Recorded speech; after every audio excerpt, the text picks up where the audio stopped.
Hello everyone, मैं आपका दोस्त शफी अहमद और आप देख रहे हैं हमारा यूट्यूब चैनल दी अकाउंट्स। दोस्तों, आज हम लोग बात करेंगे बैलेंस शीट की। अगर आपको ये जानना है कि मैनुअल बैलेंस शीट को किस तरीके से बनाना है, तो ये आप लोगों के लिए बहुत ही इम्पोर्टेंट वीडियो है, क्योंकि मैं आपको बिल्कुल डिटेल में बताऊंगा कि अगर आपको ट्रायल बैलेंस दिया जाए तो ट्रायल बैलेंस से बैलेंस शीट आपको कैसे बनाना है। और बैलेंस शीट बनाने से पहले, जैसा कि हम जानते हैं कि पहले हमें ट्रेडिंग प्रॉफिट लॉस को भी बनाना पड़ता है। तो फाइनली आज का टॉपिक हमारा इसी से संबंधित है कि एक्सेल में या फिर मैनुअल हमें ट्रायल बैलेंस से बैलेंस शीट को हम किस तरीके से तैयार कर सकते हैं। तो दोस्तों, पूरी जानकारी के लिए आप हमारे साथ एंड तक बने रहें। और अगर आप हमारे चैनल पे पहली बार आए तो प्लीज़ आप हमारे चैनल को सब्सक्राइब ज़रूर कर लें, क्योंकि मैं अकाउंट्स, टैक्सेशन, टैली और एक्सेल के ऊपर मैं लगातार वीडियो लेकर के आता रहता हूँ। तो चलिए दोस्तों, आज का टॉपिक हम लोग शुरू करते हैं। तो यहाँ पर जैसा कि आपको स्क्रीन पर दिख रहा होगा, ये है रहीम एंड मोहन, कोई इंडिविजुअल में कोई पार्टनरशिप फर्म है, जिसका कि यहाँ पे ट्रायल बैलेंस कुछ इस तरह का है। और आपको पता है कि ट्रायल बैलेंस जो बनाया जाता है वो लेजर से बनाया जाता है, और ये एक साइंटिफिक है कि दोनों का जो जोड़ है, यानी कि DR और CR, ये दोनों का इक्वल होना चाहिए। ठीक है। और आपको मैं बनाने से पहले इसका एक ट्रिक है कि ट्रायल बैलेंस के डेबिट साइड में कौन सा आइटम होता है और ट्रायल बैलेंस के क्रेडिट साइड में कौन सा आइटम होता है। इससे क्या होगा ना कि आपको जब ट्रेडिंग प्रॉफिट लॉस और बैलेंस शीट जब कहीं पर आपको बनाने के लिए दिया जाए, या फिर इंटरव्यू में खास तौर से जब आपसे क्वेश्चन रेज किया जाए, तो आप इसमें फंसेंगे नहीं। ठीक है। तो ट्रायल बैलेंस में आपको पता है कि 4 ही आइटम होते हैं, बल्कि अकाउंट्स में आपके 4 ही आइटम होते हैं।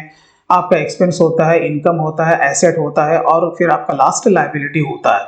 तो आपको ये याद रखना है कि ट्रायल बैलेंस के DR में या तो एक्सपेंस होगा या फिर आपका एसेट्स होगा, और ट्रायल बैलेंस के CR में या तो इनकम होगा या फिर लायबिलिटी होगा। अब जैसे कि मैंने कहा कि ट्रायल बैलेंस के डेबिट साइड में या तो एक्सपेंस होगा या फिर एसेट होगा। और आपको पता है कि जो एक्सपेंस होता है वो हमारा 2 तरह का होता है, एक होता है डायरेक्ट और एक होता है इनडायरेक्ट। अगर डायरेक्ट है तो वो ट्रेडिंग के डेबिट साइड में चला जाएगा, और अगर इनडायरेक्ट है वो प्रॉफिट और लॉस अकाउंट के डेबिट साइड में जाएगा। राइट है। इसी तरीके से ट्रायल बैलेंस के CR में अगर इनकम है, अगर इनकम डायरेक्ट है तो वो ट्रेडिंग के CR में चला जाएगा, और उसके अलावा जो इनडायरेक्ट है वो आपका प्रॉफिट एंड लॉस अकाउंट के CR में चला जाएगा। ठीक है। अब जैसे कि हम लोग देखते हैं कि बैलेंस शीट का फॉर्मेट, ये देखिए बैलेंस शीट का कुछ इस तरह का फॉर्मेट होता है। जैसा कि आप सभी जानते हैं कि इसमें DR CR नहीं होता है। लेफ्ट साइड में इसका कैपिटल एंड लायबिलिटीज होता है, और आपका राइट साइड में प्रॉपर्टी एंड एसेट होता है। और बैलेंस शीट भी एक बनाना आपका साइंटिफिक है कि बाय डिफॉल्ट जो कि इसका दोनों साइड है वो इक्वल होना चाहिए। अगर नहीं है तो इसका माने कि आपका ये जो आंसर है वो गलत आ रहा है, कहीं ना कहीं आपसे गलती हुई है, वो आपको चेक करना पड़ेगा। अगर हम trading and profit loss account की अगर बात करें, तो आपको पता है कि दोनों को एक साथ बनाया जाता है। ऊपर का जो भी हिस्सा होता है वो आपका ट्रेडिंग का होता है, और नीचे का जो पार्ट होता है वो प्रॉफिट एंड लॉस अकाउंट का होता है। इसमें DR एंड CR होता है। ठीक है। तो डेबिट का माने यानी कि एक्सपेंस, और क्रेडिट का माने इनकम। तो जैसे कि मैंने कहा कि ट्रेडिंग के DR साइड में सारा का सारा आपका डायरेक्ट एक्सपेंसेस जाने वाला है, और बाकी जो इनडायरेक्ट एक्सपेंसेस है वो प्रॉफिट एंड लॉस अकाउंट के डेबिट साइड में जाने वाला है। और अगर हम CR साइड की बात करें तो ट्रेडिंग के CR में आपका सारा का सारा डायरेक्ट के इनकम जाने वाला है, और उसके अलावा जो बचेगा इनडायरेक्ट इनकम वो आपका प्रॉफिट लॉस अकाउंट में CR में चला जाएगा। ठीक है। अब हम लोग क्या करेंगे ना, 1 बाय 1 करके अब हम लोग वहां पर इसे पोस्टिंग करेंगे, जो जिसके लिए है वो वहां पे चला जाएगा। और बनाने का सही तरीका क्या है कि 1 बाय 1 करके, ऐसा नहीं है कि पहले हमें पूरा ट्रेडिंग बनाना है फिर उसके बाद PNL and then balance sheet. नहीं, बनाने का जो सही तरीका है, एक एक आइटम को यहाँ पर से देखते जाइए, जो जहां जाने वाला है उसको वहां पर पोस्टिंग कर दीजिए। जैसे सबसे पहले हमारे दिया हुआ है plant and machine. Of course ये हमारा ट्रायल बैलेंस के डेबिट साइड में, तो क्या हो सकता है, एसेट है, तो ये कहाँ चला जाएगा, बैलेंस शीट के एसेट्स में।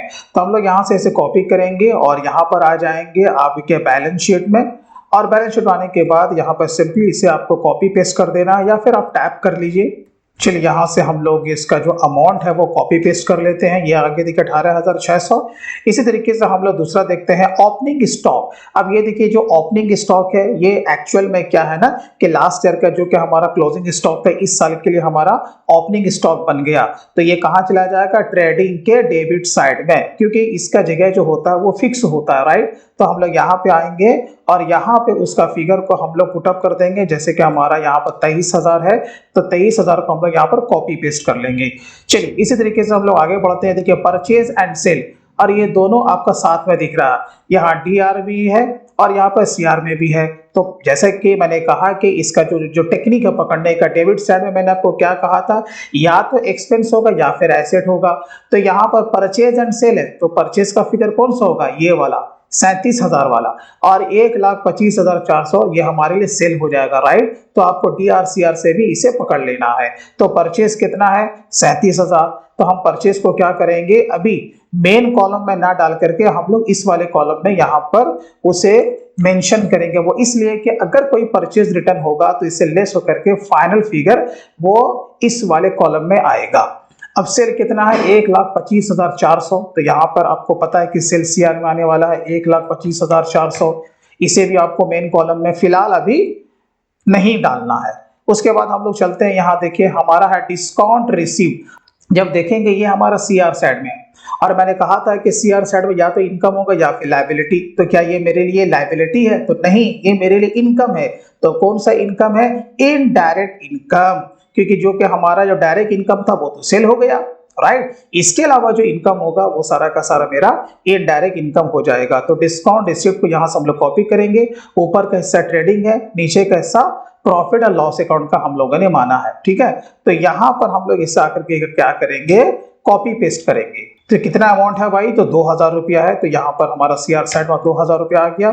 उसके बाद चलते हैं नेक्स्ट, हमारा क्या देखिए लैंड एंड बिल्डिंग है। तो ये भी हमारे लिए क्या है, एसेट है। कौन सा एसेट है, फिक्स्ड एसेट है। तो हम लोग यहाँ पर आएंगे, बैलेंस शीट में आ जाएंगे, 26,500 है। चलिए इसके बाद देखते हैं नेक्स्ट हमारा कैरेज है। अब देखिए, अब भाड़ा यहाँ पर दिया हुआ है, बट क्वेश्चन में ये पूरा डिटेल में नहीं दिया हुआ है कि ये जो भाड़ा दिया गया है परचेज के अगेंस्ट पे दिया गया है या फिर सेल के अगेंस्ट पे, राइट। तो हम इसे कुछ भी मान सकते हैं, कैरेज ऑन परचेज भी मान सकते हैं और कैरेज ऑन सेल भी। अगर हम इसे कैरेज ऑन परचेज अगर कंसीडर करते हैं तो ये मेरे लिए डायरेक्ट हो जाएगा, और कैरेज ऑन सेल अगर कंसीडर करते हैं तो ये मेरे लिए इनडायरेक्ट हो जाएगा, राइट। क्वेश्चन की डिटेल को नहीं कह रहा, लेकिन हम इसे जो मानेंगे वही माना जाएगा, राइट। तब इसे मान लेते हैं कि ये हमारा डायरेक्ट एक्सपेंसेस है। तो 1,800 रुपए कहां चला जाएगा, मेरा ट्रेडिंग के डेबिट साइड में चला जाएगा। तो हम लोग यहाँ पर आएंगे कैरेज ऑन परचेज, जो कि इसका मेन कॉलम है, हम लोग यहाँ पर 1,800 रुपए यहाँ पर पुटअप कर देंगे। इसी तरीके से यहाँ पर दिया हुआ वेजेस, और आपको पता है कि जो मजदूर को जो मजदूरी दिया जाता है वो मैन्युफैक्चरिंग से रिलेटेड जब होता है तो वहां पे दिया जाता है, या फिर हमारा कहीं पर प्रोडक्शन का काम हो रहा है तो ये रिलेटेड टू परचेज हो गया। तो ये मेरा कौन सा एक्सपेंस हो गया, डायरेक्ट। और ये जब डायरेक्ट हो गया तो कहां जाएगा, ट्रेडिंग के डेबिट साइड में। तो 30,500 रुपया, राइट। तो आपको यहाँ पर डाल देना 30,500 रुपया। चलिए ये भी हो गया। उसके बाद देखते हैं नेक्स्ट, डेटर एंड क्रेडिटर। तो यहाँ पर देखिए 44,000 है और यहाँ पर आपका 42,000। तो कौन सा हमारा डेटर होगा और कौन सा हमारा क्रेडिटर होगा। जैसा कि आप जानते हैं कि डेटर एक्चुअल मेरा होता है एसेट। तो वह एसेट कब बनता है, जब हम उसको माल सेल करते हैं तो हम उसको डेबिट करते हैं। अगर हमारे बुक्स ऑफ अकाउंट्स में किसी भी डेटर का अगर डेबिट बैलेंस है, इसका माने वो एसेट है। तो इसका माने ये हुआ कि इस क्वेश्चन में जो डेटर है वो मेरा डेबिट बैलेंस वाला, ये वाला 44,000, और जो क्रेडिट में है वो हमारा कौन है, क्रेडिटर्स है, ठीक है ना। तो 44,000 कहां चला जाएगा, बैलेंस शीट के एसेट्स में। बैलेंस शीट में आइए और यहाँ पर 44,000 को पुटअप कीजिए और यहाँ पर हम लोग टैप कर देते हैं डेटर्स, और इसी तरीके से हम लोग यहाँ पर आ जाते हैं और यहाँ पर टैप कर देते हैं क्रेडिटर्स, और जो फिगर दिया हुआ है यहाँ पे 42,000 वो हम यहाँ पर से ले लेंगे, ठीक है। चलिए हम लोग इसी तरीके से आगे बढ़ते हैं। अब देखिए रहीम्स कैपिटल। अब रहीम का कैपिटल कितना है भाई, तो 20,000 रुपया है, और आपको पता है कि कैपिटल बिजनेस के ऊपर लायबिलिटी है, राइट। तो यहाँ पर हम लोग रहीम के इसमें आएंगे, मेन कॉलम में ना लिख करके इस वाले कॉलम में लिखेंगे 20,000 रुपया, ठीक है। अभी इसमें जो भी प्रॉफिट होगा या लॉस होगा वो भी इसमें भी ऐड एंड लेस होने वाला है, इसलिए हम मेन कॉलम में अभी फिलहाल नहीं लिखेंगे। उसके बाद नेक्स्ट है मोहन का कैपिटल कितना है, 28,000। तो मोहन का कैपिटल यहाँ है तो 28,000, ठीक है। चलिए हम लोग और आगे बढ़ते हैं। उसके बाद देखिए आपका दिया हुआ है कमीशन, और कमीशन कहाँ है, सीआर साइड में। अगर डीआर में होता तो ये मेरे लिए एक्सपेंस हो जाता, लेकिन यहाँ पर ये सीआर में है तो ऑफ कोर्स ये मेरे लिए क्या हो जाएगा, इनकम हो जाएगा। तो कौन सा इनकम, इनडायरेक्ट इनकम। तो यहाँ पर इसे कॉपी करेंगे और यहाँ पे चले जाएंगे प्रॉफिट एंड लॉस में। चलिए 1200 रुपए यहाँ पर हम पुटअप कर देंगे। अब देखते हैं नेक्स्ट क्या है, ऑफिस रेंट। अब देखिए डीआर में हमने यहाँ पर एक्सपेंस किया है, अगर यही सीआर में होता तो मेरे लिए इनकम हो जाता, बट देखिए डीआर में मैंने क्या बोला था, या फिर एक्सपेंस या फिर एसेट। तो यहाँ पर ऑफिस रेंट जो है वो मेरे लिए ऑफिस के लिए खर्चा है। तो कौन सा खर्चा, इनडायरेक्ट एक्सपेंसेस, याद रखिएगा, ठीक है। तो यहाँ पर आपको आना है और यहीं पर इसके बराबर में आप इसे कॉपी पेस्ट कर दीजिए और जो भी इसका फिगर है यहाँ पर पुटअप कर दीजिए 2300 रुपया। इसी तरीके से आपका सैलरी भी है और प्रिंटिंग स्टेशनरी भी है, एडवर्टीजमेंट भी है और बैड डेब्ट्स भी है, ठीक है, और सैलरी एक्सपेंस भी है। अब देखिए ये यहाँ से लेके सैलरी से लेकर के आपका सैलरी डेटर्स तक ये सारा का सारा कंपनी का क्या है, एक्सपेंस है। बात रही बैड डेब्ट्स का, तो आपको पता है कि बैड डेब्ट्स का माने क्या होता है ना, कि मेरा कोई कस्टमर था, वो पैसा लेके भाग गया, उसने मेरे को हेलमेट पहना दिया, अब उससे पैसा नहीं आने वाला है, जबकि क्वेश्चन में दिया हुआ बैड डेब्ट्स, लेकिन हम लोग जब प्रैक्टिकल वे में काम करते हैं तो वहां पे क्या दिखाते हैं, राइट ऑफ, ठीक है।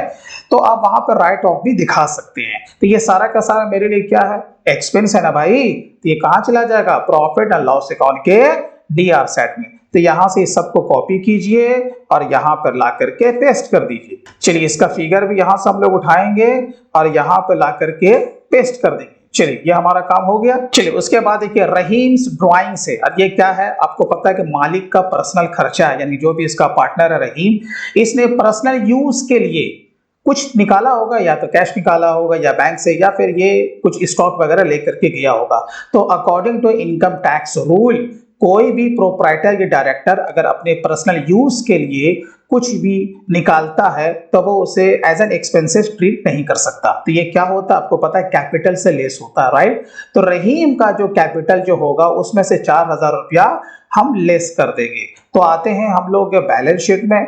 अब रहीम का कैपिटल यहाँ है, राइट, तो हम यहाँ पर लिखेंगे लेस और यहाँ पर टैप कर देंगे ड्रॉइंग्स, ठीक है।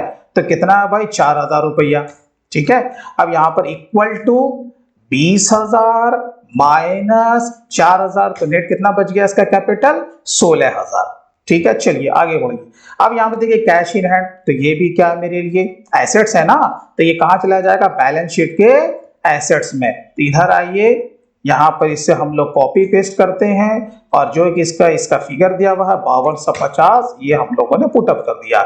चलते हैं नेक्स्ट, ट्रैवलिंग एक्सपेंसेस। देखिए डेबिट में हम पता ही चल रहा है कि ये खर्चा है, तो कहाँ चला जाएगा, प्रॉफिट एंड लॉस अकाउंट के डेबिट साइड में। आइए प्रॉफिट एंड लॉस अकाउंट पे आइए, डीआर में रहिए, यहाँ पर इसे क्या कर दिए, कॉपी पेस्ट और देन इसका फिगर डाल दीजिए 3200 रुपया। चलिए उसके बाद देखिए मोहन का यहाँ पे लोन दिया हुआ, मोहन्स लोन, दो पार्टनर है ना, ठीक है, ये मोहन का कर्जा है। अब ये क्या हो जाएगा, सीआर में है ना, पता ही चल रहा लोन, इसका माने ये लायबिलिटी है, राइट है। तो हम लोग क्या करेंगे, बैलेंस शीट के लायबिलिटीज में इसे दिखा देंगे 2000 रुपया। तो मोहन का लोन यहां से कॉपी करेंगे, बैलेंस शीट में जाएंगे और यहीं पर अभी हमारा जगह है, कहीं पर भी दिखा सकते हैं, यहां पर इसे दिखा देंगे, ठीक है। चलिए ये भी हमारा हो गया। अब देखते हैं नेक्स्ट क्या है, ऑड स्टैंडिंग सैलरी। अब देखिए यहाँ सीआर में ऑड स्टैंडिंग का माने होता है बकाया। अगर सिर्फ सैलरी होता जैसे कि ऊपर में दिया हुआ था यहाँ पे, तो ये एक्सपेंस हो गया, ये डेबिट साइड में। यहाँ पर दिया हुआ ऑड स्टैंडिंग सैलरी, मतलब कि सैलरी ड्यू है, ये कहाँ है, सीआर में। तो क्या ये क्या हो सकता है, इनकम हो सकता है, तो नहीं, ये लायबिलिटी है, इसे कहते हैं सैलरी पेबल। जब लायबिलिटी है तो ये कहाँ चला जाएगा, बैलेंस शीट के लायबिलिटी साइड में, ठीक है। चलिए यहां से हम लोग इसे कॉपी करेंगे और जा करके यहाँ पे नीचे कहीं पर भी हम लोग इसे पेस्ट कर देते हैं। तो कितना फिगर दिया हुआ है, 1000। चलिए ये भी हमारा हो गया। अब देखते हैं नेक्स्ट क्या है, सेल्स टैक्स कलेक्टेड। जैसे कि आपको पता है जीएसटी भी दो तरह का होता है, एक होता है इनपुट, एक होता है आउटपुट। इनपुट हमारा एसेट है और आउटपुट हमारे लिए लायबिलिटी है। तो आप इसे जीएसटी भी मान सकते हैं, जीएसटी कलेक्टेड, राइट।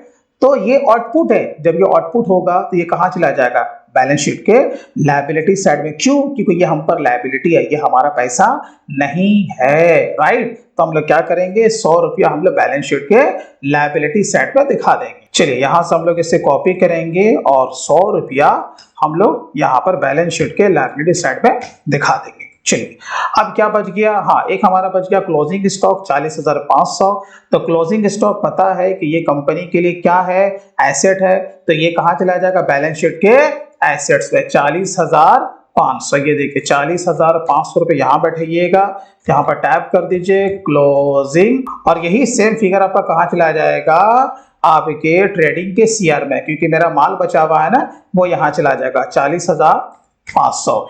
अब देखिए हमारा कुछ रिटर्न तो था नहीं था ना, तो हम क्या करेंगे, इसी फिगर को यहाँ पर हम लोग बैठा देंगे, जैसे कि 37,000 रुपया था और यहाँ पर हमारा था 1,25,400। आप उसे कट पेस्ट भी कर सकते हैं, राइट। अब देखिए आपको क्या करना है, ये देखना है कि हमें ग्रॉस प्रॉफिट हो रहा है या फिर ग्रॉस लॉस हो रहा है, राइट। तो आपको पता है कि ट्रेडिंग से जो कुछ भी निकलेगा उसे हम लोग या तो ग्रॉस प्रॉफिट कहेंगे या फिर ग्रॉस लॉस कहेंगे, राइट।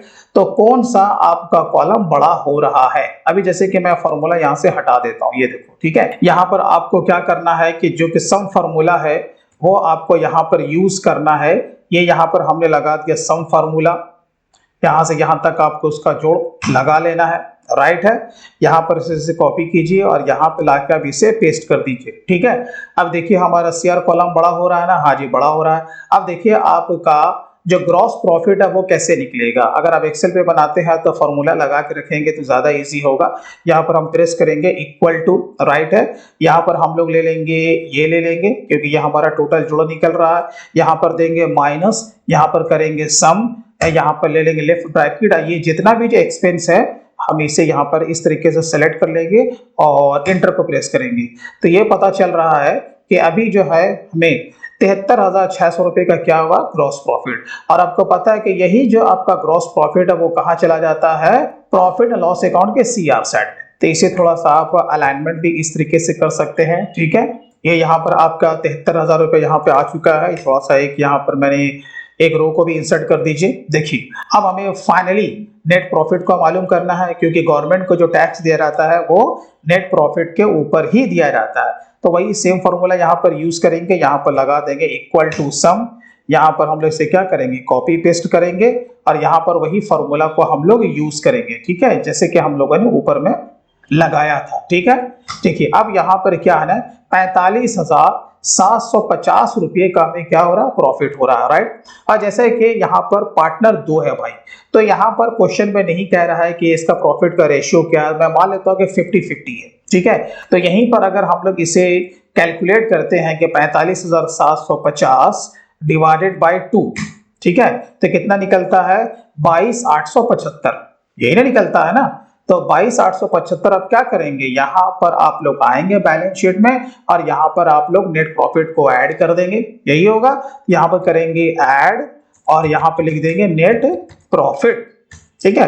अब फॉर्मूला भी यहाँ से आप लगा सकते हैं, जैसे कि यहाँ पर आएंगे प्रॉफिट में, ये ले लेंगे डिवाइडेड बाय 2 कर देंगे, ठीक है। तो यहाँ पर आएगा 22,875, राइट है। इसी तरीके से जो कि यहाँ पर मोहन का कैपिटल है, यहाँ पर आएंगे, यहाँ पर सेम चीज करेंगे, ठीक है। ये देखिए यहाँ पर हम लोग सेम करेंगे, यहाँ पर इक्वल टू प्रेस करेंगे, यहाँ पर प्रॉफिट लॉस में आएंगे, ये लेंगे डिवाइडेड बाय 2, ये देखिए आ गया ना। अब जो कि इसका जो फाइनली जो जोड़ जो है वो कहां पे आने वाला है, यहां पे आने वाला है, राइट। तो इक्वल टू यहां पर इसका 16,000 रुपया था, यहां पर प्लस हो गया और प्लस यहां पे ले लेंगे नेट प्रॉफिट, तो इसका क्या हो, कैपिटल बढ़ गया ना, तो इसका कैपिटल हो गया 38,875, राइट है। और ये जो मोहन का जो कैपिटल है वो यहाँ पे आ जाएगा, तो यहाँ पर इक्वल टू सम यहाँ पर हम लोग लगा लेंगे इस तरीके से, देखिए हो गया ना। अब यहाँ पर जब हम लोग फाइनली जब इसका जोड़ लगाएंगे तो यहाँ पर 1,34,850 और यहाँ पर भी आपका आ रहा है 1,34,850। जैसे कि मैंने कहा कि बैलेंस शीट का जो दोनों कॉलम है वो बाय डिफॉल्ट इक्वल होने चाहिए, जो कि ये यहाँ पर दोनों इक्वल दिख भी रहा है, ये एक आपका साइंटिफिक है, राइट है। तो दोस्तों अगर इसी तरीके से अगर आप मुझसे tally, GST, TDS, income tax, balance sheet का फाइनलाइज, सैलरी प्रोसेसिंग और भी बहुत कुछ प्रैक्टिकल एंड प्रोफेशनल वे में सीखना चाहते हैं तो आप हमारे ऑनलाइन कोर्स को भी आप ज्वाइन कर सकते हैं। और दोस्तों अगर आप टैली को परचेज करना चाहते हैं या फिर आप टैली को रिन्यूअल करना चाहते हैं तो आप हमारे लिंक के थ्रू भी आप टैली को परचेज आप कर सकते हैं। मैं उसका लिंक अपने वीडियो के डिस्क्रिप्शन में दे दूंगा। तो चलिए दोस्तों, आज के लिए बस इतना ही। फिर मिलते हैं किसी दिन किसी और नए टॉपिक के साथ। तब तक take care and bye bye.